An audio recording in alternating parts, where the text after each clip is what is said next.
ओम शांति। 16 जुलाई 2025 बाबा के महावाक्य।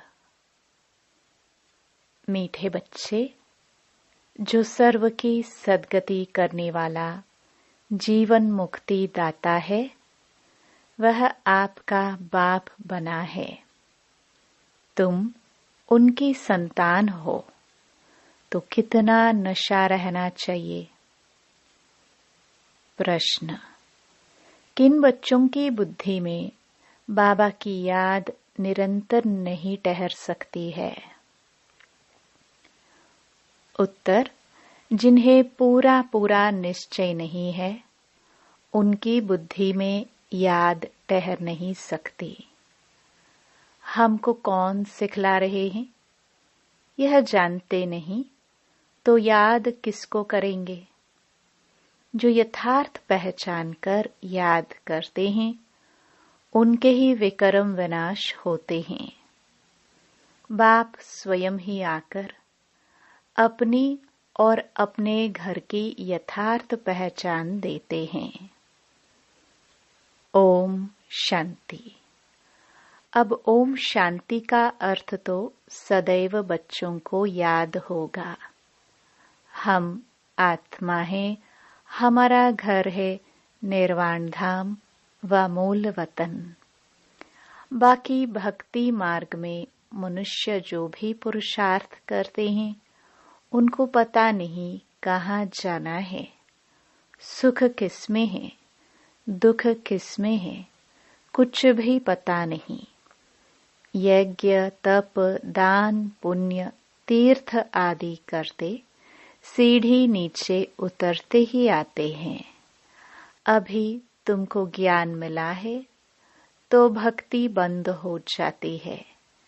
घंटे, घड़ियाल आदि वह वातावरण सब बंद। नई दुनिया और पुरानी दुनिया में फर्क तो है ना। नई दुनिया है पावन दुनिया। तुम बच्चों की बुद्धि में है सुख धाम। सुख धाम को स्वर्ग, दुख धाम को नरक कहा जाता है। मनुष्य शांति चाहते हैं, परंतु वहां कोई भी जा नहीं सकते।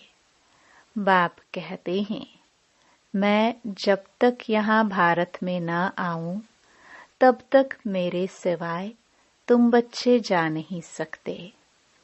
भारत में ही शिव जयंती गाई जाती है। निराकार जरूर साकार में आएगा ना। शरीर बिगर आत्मा कुछ कर सकती है क्या? शरीर बिगर तो आत्मा भटकती रहती है, दूसरे तन में भी प्रवेश कर लेती है। कोई अच्छे होते हैं, कोई चंचल होते हैं, एकदम तवाई बना लेती है। आत्मा को शरीर जरूर चाहिए। वैसे ही परमपिता परमात्मा को भी शरीर न हो तो भारत में क्या करेंगे। भारत ही अविनाशी खंड है। सतयुग में एक ही भारत खंड है और सब खंड विनाश हो जाते हैं। गाते हैं, आदि सनातन देवी देवता धर्म था। यह लोग फिर आदि सनातन हिंदू धर्म कह देते हैं। वास्तव में शुरू में कोई हिंदू नहीं, देवी देवताएं थे। यूरोप में रहने वाले अपने को क्रिश्चियन कहते हैं। यूरोपियन धर्म थोड़े कहेंगे। यह हिंदुस्तान में रहने वाले हिंदू धर्म कह देते। जो दैवी धर्म श्रेष्ठ थे, वही 84 जन्मों में आते धर्म भ्रष्ट बन गए हैं। देवता धर्म के जो होंगे, वही यहाँ आएंगे। अगर निश्चय नहीं तो समझो इस धर्म के नहीं हैं। भल यहाँ बैठे होंगे तो भी उनकी समझ में नहीं आएगा। वहाँ कोई प्रजा में कम पद पाने वाला होगा। चाहते सब सुख शांति हैं, वह तो होता है सतयुग में। सब तो सुखधाम में जा नहीं सकते। सब धर्म अपने अपने समय पर आते हैं। अनेक धर्म है, झाड़ वृद्धि को पाता रहता है। मूल थोर है देवी देवता धर्म। फिर है 3 ट्यूब। स्वर्ग में तो यह हो ना सके। द्वापर से लेकर नए धर्म निकलते हैं। इनको वैरायटी ह्यूमन ट्री कहा जाता है। विराट रूप अलग है। यह वैरायटी धर्मों का झाड़ है। किस्म किस्म के मनुष्य हैं। तुम जानते हो कितने धर्म हैं? सतयुग आदि में एक ही धर्म था। नई दुनिया थी। बाहर वाले भी जानते हैं, भारत ही प्राचीन बहिष्ठ था। बहुत साहूकार था, इसलिए भारत को बहुत मान मिलता है। कोई साहूकार गरीब बनता है तो उस पर तरस खाते हैं। बेचारा भारत क्या हो पड़ा है। यह भी ड्रामा में पार्ट है। कहते भी हैं सबसे जास्ती रहमदिल ईश्वर ही है, और आते भी भारत में हैं। गरीबों पर जरूर साहूकार ही रहम करेंगे ना। बाप है बेहद का साहूकार, ऊंच ते ऊंच बनाने वाला। तुम किसके बच्चे बने हो? वह भी नशा होना चाहिए। परमपिता परमात्मा शिव की हम संतान हैं, जिसको ही जीवन मुक्ति दाता सद्गति दाता कहते हैं। जीवन मुक्ति पहले पहले सतयुग में होती है। यहाँ तो है जीवन बंध। भक्ति मार्ग में पुकारते हैं, बाबा बंधन से छुड़ाओ। अभी तुम पुकार नहीं सकते। तुम जानते हो बाप जो ज्ञान का सागर है, वही वर्ल्ड की हिस्ट्री ज्योग्राफी का सार समझा रहे हैं। नॉलेजफुल हैं। वह तो खुद कहते हैं मैं भगवान नहीं हूँ। तुम्हें तो देह से न्यारा देही अभिमानी बनना है। सारी दुनिया को, अपने शरीर को भी भूलना है। यह भगवान है नहीं। इनको कहते ही हैं बाप दादा। बाप है ऊंच ते ऊंच। यह पतित पुराना तन है। महिमा सिर्फ एक की है। उनसे योग लगाना है, तब ही पावन बनेंगे। नहीं तो कभी पावन बन नहीं सकेंगे। और पिछाड़ी में हिसाब किताब चुकतू कर सजाए खाकर चले जाएंगे। भक्ति मार्ग में हम सो हम का मंत्र सुनते आए हो। हम आत्मा सो परमपिता परमात्मा सो हम आत्मा। यही रॉन्ग मंत्र परमात्मा से बेमुख करने वाला है। बाप कहते हैं बच्चे, परमात्मा सो हम आत्मा कहना यह बिल्कुल रॉन्ग है। अभी तुम बच्चों को वर्णों का भी रहस्य समझाया गया है। हम सो ब्राह्मण हैं, फिर हम सो देवता बनने के लिए पुरुषार्थ करते हैं। फिर हम सो देवता बन क्षत्रिय वर्ण में आएंगे। और कोई को थोड़े ही पता है हम कैसे 84 जन्म लेते हैं, किस कुल में लेते हैं। तुम अभी समझते हो हम ब्राह्मण हैं। बाबा तो ब्राह्मण नहीं है। तुम ही इन वर्णों में आते हो। अब ब्राह्मण धर्म में एडॉप्ट किया है। शिव बाबा द्वारा प्रजापिता ब्रह्मा की संतान बने हो। यह भी जानते हो निराकारी आत्माएं असली ईश्वरीय कुल की हैं। निराकारी दुनिया में रहने वाली हैं। फिर साकारी दुनिया में आती हैं। पाट बजाने आना पड़ता है। वहां से आए, फिर हमने देवता कुल में 8 जन्म लिए। फिर हम क्षत्रिय कुल में, वैश्य कुल में जाते हैं। बाप समझाते हैं, तुमने इतने जन्म दैवी कुल में लिए, फिर इतने जन्म क्षत्रिय कुल में लिए। 84 जन्मों का चक्र है। तुम्हारे बिगर यह ज्ञान और कोई को मिल ना सके। जो इस धर्म के होंगे वही यहाँ आएंगे। राजधानी स्थापन हो रही है। कोई राजा रानी, कोई प्रजा बनेंगे। Suryavanshi Lakshmi Narayan the first, second, third 8 गद्दी चलती हैं। फिर क्षत्रिय धर्म में भी फर्स्ट, सेकंड, थर्ड ऐसे चलता है। ये सब बातें बाप समझाते हैं। ज्ञान का सागर जब आते हैं तो भक्ति खलास हो जाती है। रात खत्म हो, दिन होता है। वहां किसी भी प्रकार के धक्के नहीं होते। आराम ही आराम है, कोई हंगामा नहीं। यह भी ड्रामा बना हुआ है। भक्ति कल्ट में ही बाप आते हैं। सबको वापस जरूर जाना है। फिर नंबरवार उतरते हैं। क्राइस्ट आएंगे तो फिर उनके धर्म वाले भी आते रहेंगे। अभी देखो कितने क्रिश्चियन हैं। क्राइस्ट हो गया क्रिश्चियन धर्म का बीज। इस देवी देवता धर्म का बीज है परमपिता परमात्मा शिव। तुम्हारा धर्म स्थापन करते हैं परमपिता परमात्मा। तुमको ब्राह्मण धर्म में किसने लाया? बाप ने अडॉप्ट किया तो उनसे छोटा ब्राह्मण धर्म हुआ। ब्राह्मणों की चोटी गाई जाती है। यह है निशानी छोटी।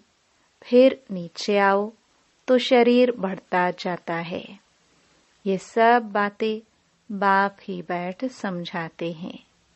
जो बाप कल्याणकारी है वही आकर भारत का कल्याण करते हैं। सबसे अधिक कल्याण तो तुम बच्चों का ही करते हैं। तुम क्या से क्या बन जाते हो। तुम अमरलोक के मालिक बन जाते हो। अभी ही तुम काम पर विजय पाते हो। वहां अकाले मृत्यु होती नहीं। मरने की बात नहीं। बाकी चोला तो बदलेंगे ना। जैसे सर्प एक खाल उतार दूसरी लेते हैं, यहाँ भी तुम यह पुरानी खाल छोड़ नई दुनिया में नई खाल लेंगे। सत्युग को कहा जाता है गार्डन ऑफ फ्लावर्स। कभी कोई कुवचन वहां नहीं निकलता। यहाँ तो है ही कुसंग, माया का संग है ना। इसलिए इनका नाम ही है रौरो नरक। जगह पुरानी होती है तो म्युनिसिपैलिटी वाले पहले से ही खाली करा देते हैं। बाप भी कहते हैं जब पुरानी दुनिया होती है तब हम आते हैं। ज्ञान से सद्गति हो जाती है। राजयोग सिखाया जाता है। भक्ति में तो कुछ भी नहीं है। हाँ, जैसे दान पुण्य करते हैं तो अल्पकाल के लिए सुख मिलता है। राजाओं को भी सन्यासी लोग वैराग्य दिलाते हैं। यह तो काग विष्टा समान सुख है। अभी तुम बच्चों को बेहद का वैराग्य सिखाया जाता है। यह है ही पुरानी दुनिया। अब सुखधाम को याद करो। फिर वाया शांति धाम यहाँ आना है। दिलवाड़ा मंदिर में हूबहू तुम्हारा इस समय का यादगार है। नीचे तपस्या में बैठे हैं, ऊपर में है स्वर्ग। नहीं तो स्वर्ग कहाँ दिखाए।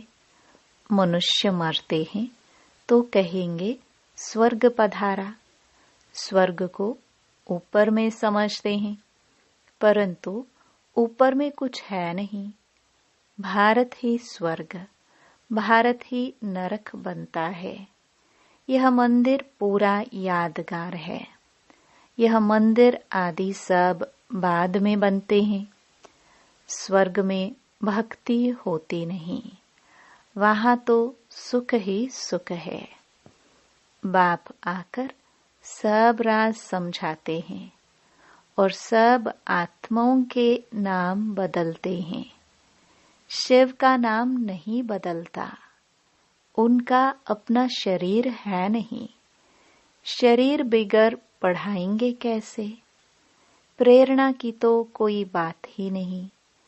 प्रेरणा का अर्थ है विचार। ऐसे नहीं ऊपर से प्रेरणा करेंगे और पहुंच जाएंगे, इसमें प्रेरणा की कोई बात नहीं। जिन बच्चों को बाप की पूरी पहचान नहीं, पूरा निश्चय नहीं, उनकी बुद्धि में याद भी ठहरेगी नहीं। हमको कौन सिखला रहे हैं, वह जानते नहीं तो याद किसको करेंगे। बाप की याद से ही तुम्हारे विकर्म विनाश होंगे। जो जन्म जन्मांतर लिंग को ही याद करते हैं, समझते हैं यह परमात्मा है, उनका यह चिन्ह है। वह है निराकार, साकार नहीं है। बाप कहते हैं मुझे भी प्रकृति का आधार लेना पड़ता है, नहीं तो तुमको सृष्टि चक्र का राज कैसे समझाऊं। यह है रूहानी नॉलेज। रूहों को ही यह नॉलेज मिलती है। यह नॉलेज एक बाप ही दे सकते हैं।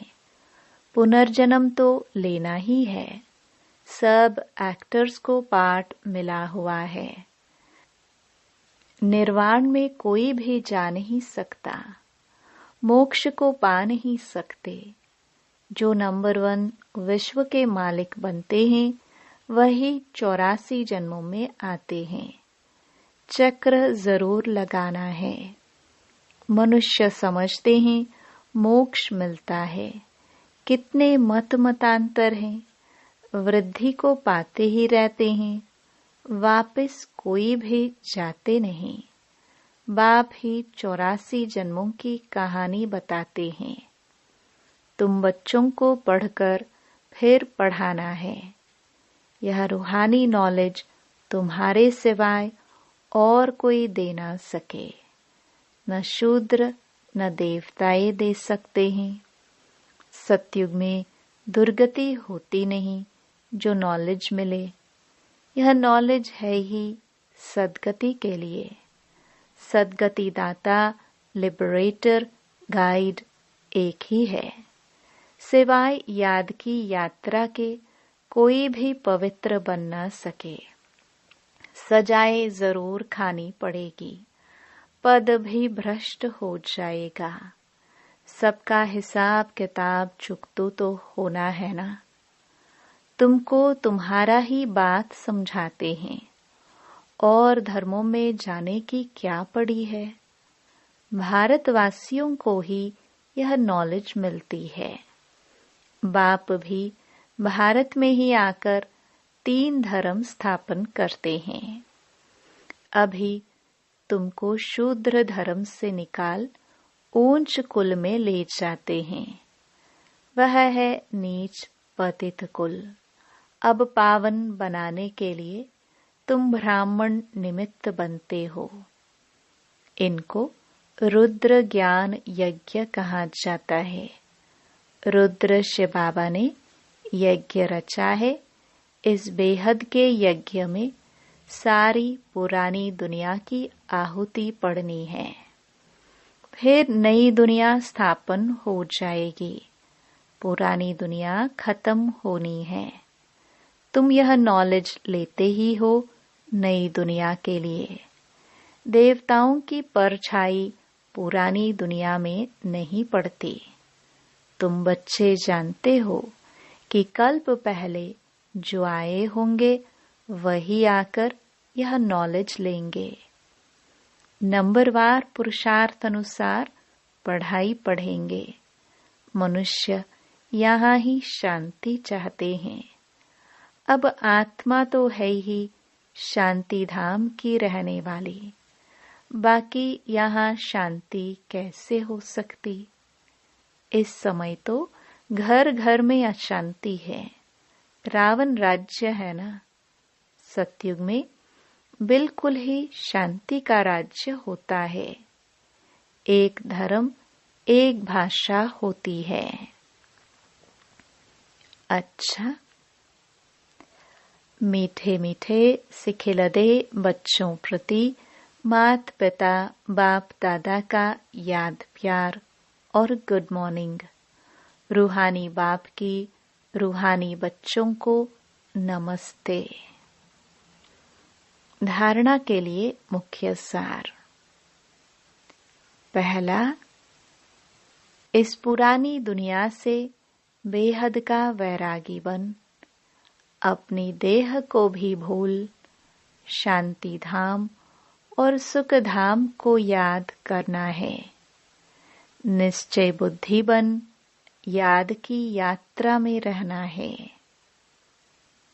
दूसरा, हम सोहम के मंत्र को यथार्थ समझकर अब ब्राह्मण सो देवता बनने का पुरुषार्थ करना है। सभी को इसका यथार्थ अर्थ समझाना है। वरदान। अंतर्मुखता के अभ्यास द्वारा अलौकिक भाषा को समझने वाले सदा सफलता संपन्न भव। जितना जितना आप बच्चे अंतर्मुखी स्वीट साइलेंस स्वरूप में स्थित होते जाएंगे, उतना नयनों की भाषा, भावना की भाषा और संकल्प की भाषा को सहज समझते जाएंगे। यह 3 प्रकार की भाषा रूहानी योगी जीवन की भाषा है। यह अलौकिक भाषाएं बहुत शक्तिशाली हैं। समय प्रमाण इन तीनों भाषाओं द्वारा ही सहज सफलता प्राप्त होगी।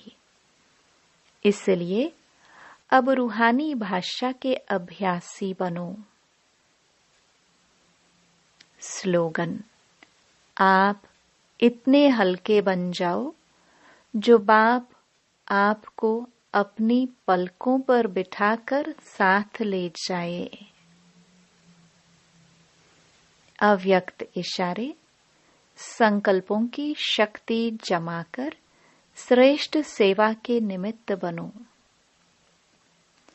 वर्तमान समय विश्व कल्याण करने का सहज साधन अपनी श्रेष्ठ संकल्प की एकाग्रता है। इससे ही सर्व आत्माओं की भटकती हुई बुद्धि को एकाग्र कर सकेंगे। विश्व की सर्व आत्माएं विशेष यही चाहना रखती हैं कि भटकी हुई बुद्धि एकाग्र हो जाए, वामन चंचलता से एकाग्र हो जाए। इसके लिए एकाग्रता अर्थात सदा एक बाप दूसरा ना कोई, इस स्मृति से एक रस स्थिति में स्थित होने का विशेष अभ्यास करो। ओम शांति।